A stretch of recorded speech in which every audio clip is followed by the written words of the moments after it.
Oh, you want to show the software? Professor, this is Sarah and our moderator. Upload, please upload everybody else if you don't have a hard copy.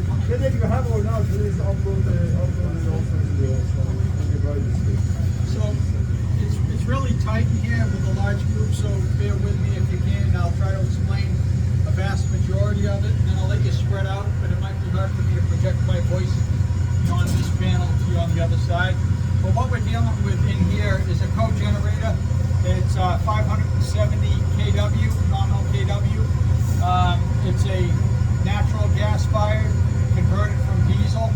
It's a Caterpillar engine. It's rather large, but what we try to do is we make about 2,000 pounds an hour of steam off of this. We also produce 570 kW worth of power. In the wintertime, we use most of it, and then we export to the grid. We have the ability to sell, so we are truly a power plant. We can actually sell power, and we do sell power back to the grid. In the summertime, when we're in cooling season, you have a lot more fan activity, compressors, so we pretty much use whatever we make for electricity, and we don't sell. We still have to import some electrical power, but we're able to offset it by about 570 kW, which is a pretty decent savings. Originally, this was put in as a teaching tool. It wasn't used to really generate revenue, but that's what it wound up becoming. Lately, as Professor Zanuzzi could probably tell you, it's been far more effective in its running because we run it 24/7, 365, and we bring it down maybe every 2,000 hours for maintenance on the unit. So figure out how many hours there are in a year. That'll tell you how many times you have to shut the thing down to do an overhaul or a service. About 4. Right? Yeah, it's roughly 4 times. So roughly once a quarter? Roughly. How long's it down for that? How long is it down for? We try to have it down for a day or two at best. I mean, we try not to keep it down for too long. But guys, that's called a schedule going. Right. Downtime. A schedule. So Yes. there will be some non-schedule. That's the problem. And we have had issues, let me just tell you this, we have had issues where it's been down for months because we're trying to get parts, things like that, so. What is it? So it's the 12-cylinder, Dad? Yes. Alright, it's just one of them? One Yeah. what? It's just No, one you're gonna see it, you're one gonna guy see it, engine? you're gonna Yeah, see it. just one. Okay, have you ever had to replace the unit in? It's probably been here for a while. We started off with a Walker Shaw. Okay, so this is the newer one? This is a newer one, it's been overhauled, I think twice, 2 different times. And Now, we've had both cylinders Walker Shaw and this one at the beginning, they were running it only during the day. Yes. But they were not listening to me, not him, but his supervisor. We had a difference in So they were opinions. not listening to me. They should run it 24 hours. Every time a heat stress and all that is causing a problem. And so 24/7 they Yeah, have to it's run. the cooling cycles on the engine that really break You get expansion and contraction of In the metals when metals. they're heated up and cooled down, which causes increased wear. massive. Yeah. Yeah, massive, but we try to tell people that, we had some people that thought one way, we had others that thought another, and differences in opinion Well, people are wrong sometimes. sometimes. But needless to say, so we do make steam, about 2,000 pounds an hour. They say we can do about 2,700, but we don't really ever see 2,700 pounds an hour. Right now, we're running about 12.1 pounds, and I think we might be putting out maybe Actually, that is accessible to the website, but do you remember the URL for that? the what? The URL to access the website to see what it's currently making. I don't have access to that anymore. They used to have it. They took down a lot of the sustainable information to kids on campus. I don't know that they did it purposefully. I just think that we've gone through a lot of different changes. Part of it's a security issue, and that's on maybe Mike Bergeron, who's our energy manager, and DTS, for security issues. This computer is not a Wentworth computer, so I have a login, to it, but I can't share anything other than show you what's present. You used to be able to watch this in real time. The only thing is you couldn't hit buttons. You couldn't make changes, but you could go through and observe every facet of what it's doing. When they were installing that CAD, I asked them to do certain sensors, but they did most of them. They don't have a flow in there.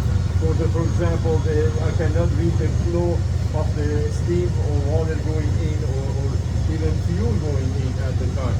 But in temperature pressure, they put a lot of more sensors in it. So I can do calculation. We had the access, but then I don't know what happened after Yeah, that. I think things have changed, and I really don't have control over it. We have so many things that we have to focus our attention on. We have over 30 buildings. We have equipment everywhere, and we only have 4 guys to maintain it. So we have our work cut out for us. So Now, is the engine electronically controlled? I mean, obviously they're electronic fastened, or is it mechanically? I can start and stop it with the flip of a toggle right here. Through solenoid or like digital govern? Yeah, it's all done through electronic switching right here through a computer. So control systems? Absolutely. We monitor almost everything on this thing, you know, for pressures, the temperatures, and I'll tell you an interesting thing. We talked about the 12-cylinder, right? The cylinders on this are just slightly under the size of a paint can, okay? And I want to say it was maybe 10 years ago, I was watching a temperature rise a little bit at a time for about a month, and it got up over 100 degrees hotter, and I kept telling the service company, we have a company come in and service it. I'm like, listen, we're going to have an issue. We got a cylinder depth that's climbing. And then sure enough, I come in on a Monday, and the thing literally exploded. When they took that cylinder out, it was in pieces, and it was shattered. Just one cylinder was going up? One cylinder temperature, and that's why we come in this morning. This morning I come in at 6 o'clock, and by 7 I do the first round of readings. We do 2 sets of readings a day, except Sunday. We don't staff Sunday, but it's important for us to chart all the readings and we get all the important readings on here. There's probably 300 points that are, you know, that we can monitor and trend, but we only read maybe 30 of them. But cylinder temps, exhaust temps, pressures, temperatures of jacket water, temperatures of the glycol loop that goes up to the radiator to get rid of some of the excess heat. You know, we monitor all that stuff, and the reason why we monitor is so we can see those subtle changes, so that we can predict what's going to happen, so we can notify people ahead of time, so that we can keep things under control and keep the cost of repairs down. Because if it's catastrophic, I mean, they've spent, I've been here 31 years, okay, and I've been in this shop for 26 years. I started off on the grounds crew. I developed a lot of knowledge, and I'm pretty much at the peak where I need to be here on this campus anyway. But this started off with an old Walker shop. We had a vapor phase boiler. Now we have a cane boiler up there, and we send excess heat out through the roof, and we also recover it in the form of steam. So there's so many things that happen over time that right now this thing's running as probably best it has been. It's been running good for about 5 or 6 years now since they renovated it back in 2018. So, but basically we take natural gas, we put it into the engine, you have a generator on it that makes 570 kW, and when you make power, you also make heat. And we take that heat and we set it up. We take 600 degree temperatures, we set it up through the boiler up above, and we take that 600 degrees and we use, I'd say about 300, 350 degrees worth of the 600 we use to make the 12.1 pounds of steam that we are generating. So for thermal every day. efficiency, what do you think you're running? Good question. I really don't know. That varies depending upon the season, quite frankly. In the wintertime, this cogen, it only puts out about, say, 2,100 pounds per hour. Okay, but 2,100 pounds per hour, this is the first 2,100 pounds that goes out through our tunnels, over to Ed Rogers, through the main complex. Oh, you guys have tunnels? Oh, we certainly do. Yeah, and it goes over to Beatty Hall, it goes over to Tansy Gym, it goes over to Watson, all through tunneling. Okay, it also goes over to the CDIS across the quad, direct burial. They don't have a tunnel, but the steam and chill water lines and condensate lines are all run direct burial from here over to CDIS, and they enter through the side in the basement there. So we do have tunnels here, yes. But this is the primary steam source. So we talk about what is the efficiency. Well, in the wintertime, very rarely do we ever not need steam. So this thing's running all the time. Whatever it can make, it's going out. However, in the summertime, when you're running cooling, and we have very little demand for steam. We don't have a lot of steam systems, whether it be domestic hot water, your certainly not going to need primary heat. However, we do need to send heat over to CEIS because the VAVs that are in the system over there, so we have a centralized chilled water pumping system over there that comes from here, and we also send steam over to some steam to hot water heat exchangers. With VAV, variable air volume, you need to have reheat capability in case you overshoot and you get too cold. You kind of need heat, so you need heat year round over there. There's very little other than maybe the kitchen for the dishwasher or domestic hot water minimally. We don't really have enough for the summertime though. We used to have an absorber, which was a steam-fired absorber for cooling purposes Absorption refrigeration cycle. in the chiller room, which you'll see after you see all this. And that, excuse me, You said used to. Is that taken offline? it's gone because Yeah, we because went of to, CEIS. huh? Because of CEIS. In part, Yeah, part but they also. didn't have a room to put the chiller. Well, that, and they also were thinking about future load. So right now, we have in the chiller room next door, which again, when we're done in here, we'll go in there next. We have two 600-ton electric-fired chillers, electric rotary chillers, centrifugal chillers, and we also have a 100-ton, they call it free cooling heat exchanger. I'll get into all that when we get in there. But the load is more of an electrical load. So the 570 kW that we produce is now going to electrically drive the refrigeration process next door versus steam, which if you look at it, we could use the power for all of the condenser water pumps, chilled water pumps, cooling tower fans, any other compressors on campus or any other chilled water pump accessories. But because we swapped over to electric, we really don't have the thermal load that this was designed to put out. So what we have up on the roof, I'm sure you've seen it when you've walked around, it's called a cooling tower. Okay, now up on the roof, I don't know the specific size, but they're sized enough for the chill plant as well as the free cooling in there, which I'll explain to you. And also here for the cogen, we need the cooling tower for the cogen. And the reason we need the cooling tower for the cogen in the winter time or in the summertime when we're producing steam here, if we do not have a need for steam, like today was marginal. We had very little load. All the main steam valves going out to the campus shut down. We have to do something with that heat. You have to know. We don't run this thermally. We run it full bore to gain the power. We're trying to make the 570 kW, so we don't thermally load it, which means we cut back, which would affect some of the ways the system runs. It'll affect your thermal capabilities as well as your electrical capabilities. Now we can knock down how much kW we're looking for. We run it at about 540. We don't run it full at 570. It tends to get a little finicky when you're looking for peak performance. So we run about 540. And so we're getting about 540 on a regular basis, which is enough to provide electricity for what we need, and in the wintertime also sell the national grid.